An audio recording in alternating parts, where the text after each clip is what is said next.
This still feels so strange just to sit in front of a camera and talk to it, but I'm gonna have to get used to it because now, as well as being a podcaster, I am now a part-time YouTuber. If you're listening to this, it just means that the episode I released a couple of weeks ago, which was my first ever episode, I actually thought was all right and it got a decent response. So I thought, you know what, I might as well do this again and put out another YouTube video and embarrass myself even more. I was having a think, what could I make my second ever video on?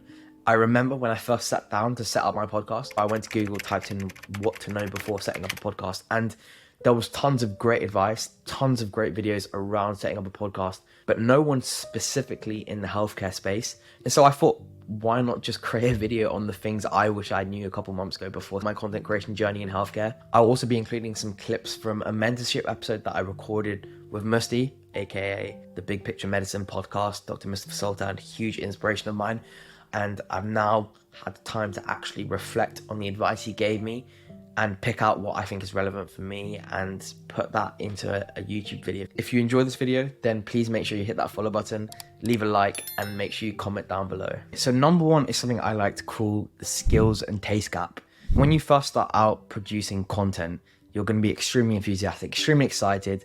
You're going to be comparing yourself to other big creators in the space. It can be frustrating that you have this vision and you want to be producing 10 out of 10 content, when realistically, because you just started, the quality of what you're producing is only going to be a 3 out of 10. That mismatch was really difficult for me. I'll give you an example. So when I used to host the BNRB MedTech podcast a couple months back, I recorded an episode with the head of YouTube Health, Dr. Vishal Varani. I remember sitting down and being extremely nervous, and that's fine. Being nervous is great. It actually drove me to produce a really in-depth podcast structure along with in-depth questions. That episode did really well. A lot of people loved the episode, but I remember still not being happy with that episode when I released it. And the reason is because of the skills taste gap. I wanted my episodes to be like Stephen Bartlett or Ali Abdul or even Musty from the Big Picture Medicine. But the problem is I didn't have a good microphone. The sound quality wasn't great. I didn't have a good camera. I wasn't very good at editing. And that's just because of the limitations I had at the time. Whereas if you can compare to my episodes now, they just look a bit cleaner, look a bit better. And it's something that it still isn't perfect. I'm still learning on the job, trying to get better at editing, but is very much better than where I was at. So this is something that Musty also said to me. There's this really, really good bit of advice from Ira Glass, who makes This American Life, and he's probably one of the best podcasters and storytellers in the world. And he says that when you start out, there's this mismatch. And if you make content or you do something creative, you believe that you can make something that's better than what's already out there, but you don't necessarily have the skills. This skills taste gap is something that a lot of creators will struggle with, even though when you start with big aspirations, your skill set isn't going to be as good as where you see yourself and where you want to be, but that's completely fine. Trust the process and don't be too hard on yourself at the beginning stage. The second thing is about being crystal clear on your why and the reasons you're doing what you're doing, the reasons why you're creating content. Is it a selfish thing? Is it because you want to get famous? Is it that you genuinely think that the content you produce provides value that isn't already out there? What is your why? What is your vision? And once you understand your vision and your why, you can then set out a plan. If you aren't clear on where you want to be in the long term, then it's most likely that you'll just end up giving up after the first couple of weeks or months. Musty talks a little bit about this, but in terms of podcasting. So on one side, you've got what you've just described, where it's like, I'm protective over my audience. I consider this like almost a form of art, and I really care about the content and my reputation and the voice of the podcast. I'm not putting out crap. And then the other side of this is like, I'm putting out 3 episodes a week. I'm using this for networking. I'm using this for like a bigger vision, and this is my vehicle to get that. They're like the two sides of this. This was super interesting to me because when I first started the podcast, it was to grow my personal and professional network, and so that I can meet interesting people. But actually, as I started to fall in love with podcasting, I realized that this is a great way to educate and inspire a lot of younger medics about innovation and how to think beyond boundaries. And as a result of that vision, I wanted to start leveling up my content, making it more interesting, more valuable, and have a kind of artistic integrity that Musty talks about for each of my episodes. The third thing that I would change if I was to go back in time and do differently is completely change the way I used to look at vanity metrics. I used to have a terrible relationship with vanity metrics and numbers. Like, I feel stupid saying this, but like, I'd put out a TikTok and in the first couple of hours, I'd refresh every so often just to see how many increase in likes and numbers I'd get. Or I'd put out an episode and in the first 24 hours, if it didn't get a certain number of listens to, then I'd deem that episode as a failure and I'd be upset for like a bit. Like, it was stupid. It sounds stupid saying it, but when you're starting off with content creation, those are the things that you naturally focus on. As humans, we're just naturally egotistical and we care about that stuff.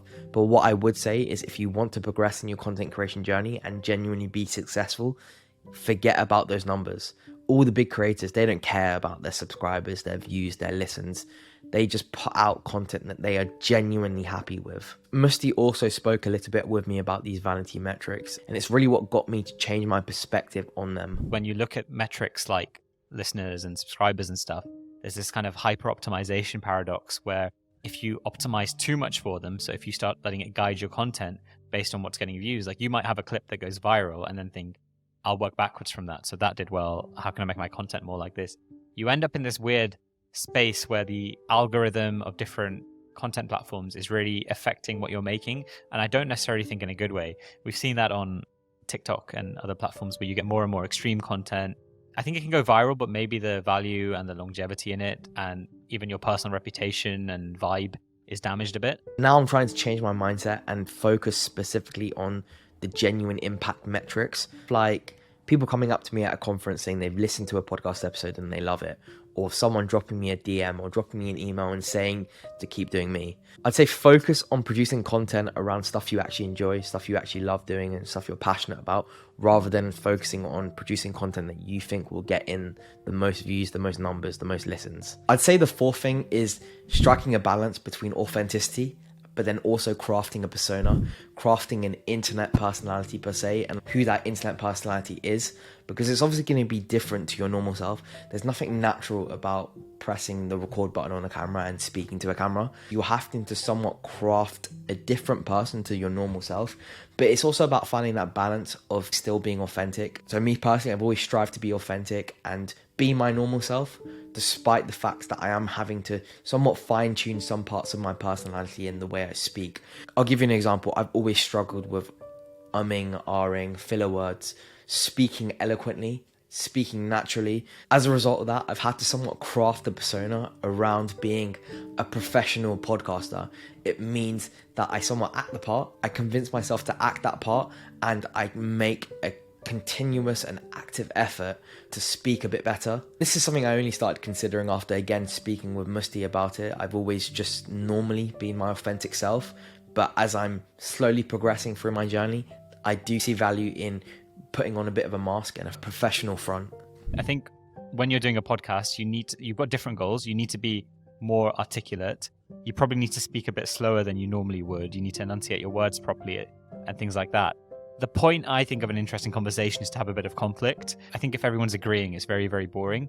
So I'm probably a bit more challenging than I would be normally. It's a totally different person. I think you'd be surprised if you met me normally. You want to find that balance where it's like you're being yourself, you're just fun, you're natural, but also at the same time, depending on your agenda and who your target audience is, you're also catering to that target audience and crafting a bit of a professional personality or a bit of like a crazy personality like Speed or KSI. The fifth and final thing that I would like to have told myself if I was to go back in time is to remember that you're in this for the long game.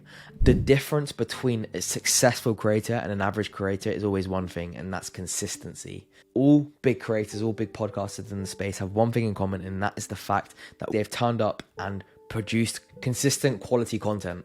The only way that you can maintain consistency is by continuously reminding yourself the reasons why you're in this and the reasons why you're in it for the long run. Musty talks a little bit about his ideal lifestyle design plan, and though he doesn't outright say it, I assume this is his end game in the long run and is the reason that is spurring him on to be consistent week on week. So I have a really selfish vision, which is of like a full lifestyle design thing with the podcast, where I'm essentially, as I said, living like Azim Azar, where I'm just following my own curiosity, putting out what I think is cool content in like a cool creative thing, and living wherever I want in the world. So having full autonomy in terms of time and placement and such. What I do know is that whatever I decide to do, putting Graft into this over 10 years, improving it and hopefully building an audience, I'll have distribution at that point. So whatever I decide to do, whether that's business, investment, or more content, having 10 years of building distribution is ultimately a useful thing.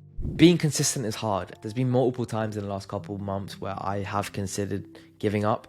But what I would say is this is a game and you're in it for the long game. And There's only one of two options that can happen if you are consistent and carry on going. Number one is you're consistent, you carry on going and you win that game. And number two is you just carry on going. Don't let quitting ever be an option. I hope this has been useful and has been insightful, specifically in the world of healthcare content creation, whether it is you're trying to do a podcast or you want to start a YouTube channel. I wish that I could go back a couple months when I first started the podcast, when I first sat down, typed on Google how to create a podcast, tips and tricks, and I found this video specifically in the context of healthcare. I am by no means an expert. All I am is someone who is just trying to provide value and trying to provide insights into something that I would have liked to have heard a couple months back at the start of my journey.